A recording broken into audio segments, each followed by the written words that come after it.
La date officielle n'a pas encore été annoncée, mais les élections présidentielles, législatives et locales devraient avoir lieu dans le courant du mois d'août au Gabon.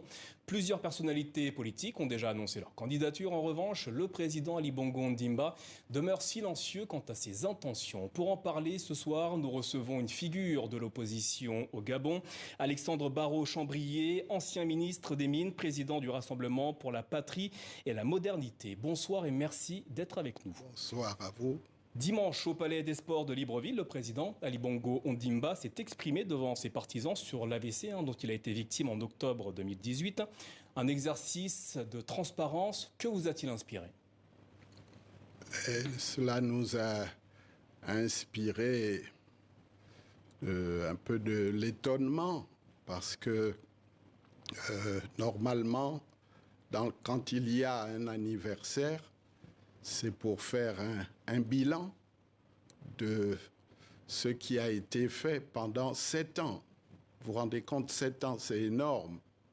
Et nous avons eu donc le sentiment d'un débat qui a été escamoté et d'un théâtre avec beaucoup de personnes qui sont conduit là, moyennant espèces sonnantes et trébuchantes pour beaucoup.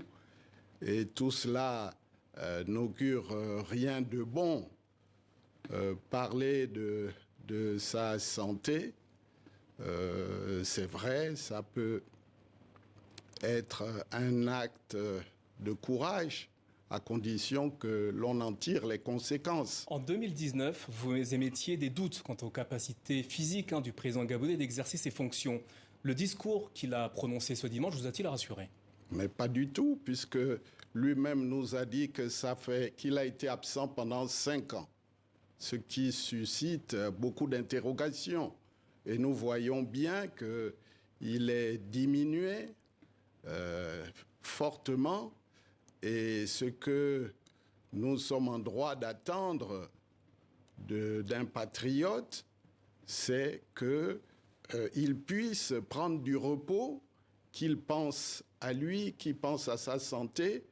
Et après 14 ans d'un bilan calamiteux, d'échecs sur les routes, sur le chômage, sur la pauvreté, le manque d'infrastructures sanitaires, l'éducation qui est complètement désorganisée, eh bien, tout cela aurait dû le conduire à prendre de la hauteur et à décider de prendre du repos. Après tout. Alexandre Barrot-Chambrier, pourquoi n'avez-vous toujours pas déclaré votre candidature à la présidentielle? Mais j'ai tous mes droits civiques. Et vous comprendrez que dans un environnement de flou, où nous ne connaissons pas la date des élections, il n'y a pas de révision de liste électorale, et celui qui est censé se prononcer dans le cas adverse ne s'est pas prononcé, eh bien, le moment venu, nous nous prononcerons et croyez-moi, vous serez prévenus. Aujourd'hui, les divisions apparaissent au sein de l'opposition gabonaise. Pourquoi ne parvenez-vous toujours pas à désigner un candidat unique pour aller à cette présidentielle? Écoutez, notre agenda n'est pas soumis à l'agenda de nos adversaires politiques. Et vous ne parlez pas des divisions en leur sein, parce que si c'était si facile, lui-même se serait déclaré. Il est clair que l'opposition aujourd'hui n'est pas plus divisée qu'en 2016, où nous avons gagné les élections, n'est pas plus divisée qu'en 2009. Et c'est tout à fait normal. Pourquoi peinez-vous à désigner un candidat unique dans ce cas-là? Mais nous sommes en train de changer la Constitution pour aller à une élection à un tour. Mais attendons que ce processus soit achevé, que le Congrès se réunisse.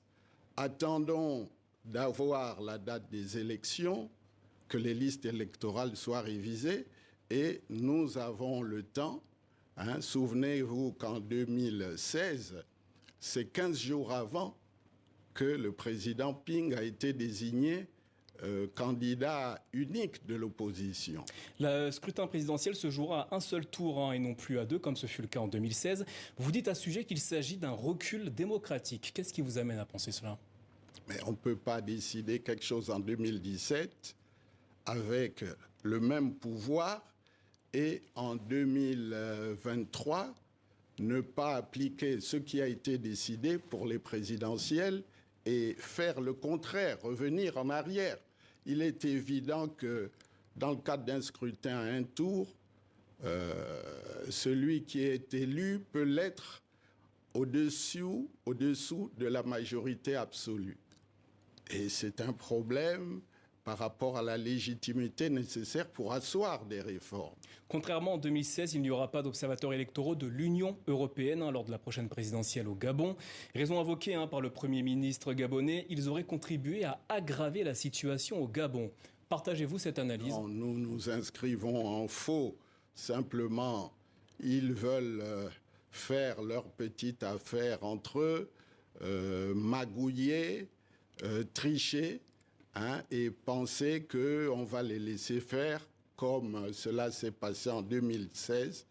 Mais je puis vous dire que nous allons prendre les dispositions pour qu'il n'en soit pas ainsi. Quelles dispositions?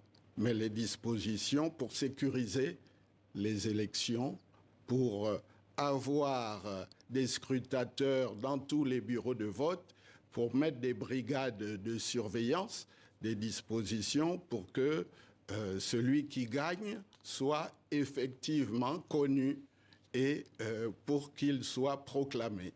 Nous devons inviter nos adversaires à considérer que l'élection, ce n'est pas la guerre. À un moment donné, il faut accepter de perdre et féliciter son adversaire lorsqu'on a perdu et passer à autre chose. C'est cela que nous voulons pour notre pays, la démocratie. Et il faut saluer cette opposition qui est diverse, c'est vrai, mais qui travaille dans des conditions difficiles de non-accès aux médias publics, dans des conditions où l'opposition n'a pas la capacité d'avoir accès à des financements. Bon, voilà, c'est absolument quelque chose qui n'est pas supportable et qu'il faut changer. Alexandre Barraud-Chambrier, merci d'être venu répondre aux questions au sujet de la situation politique au Gabon. Merci à vous. C'est moi qui vous remercie.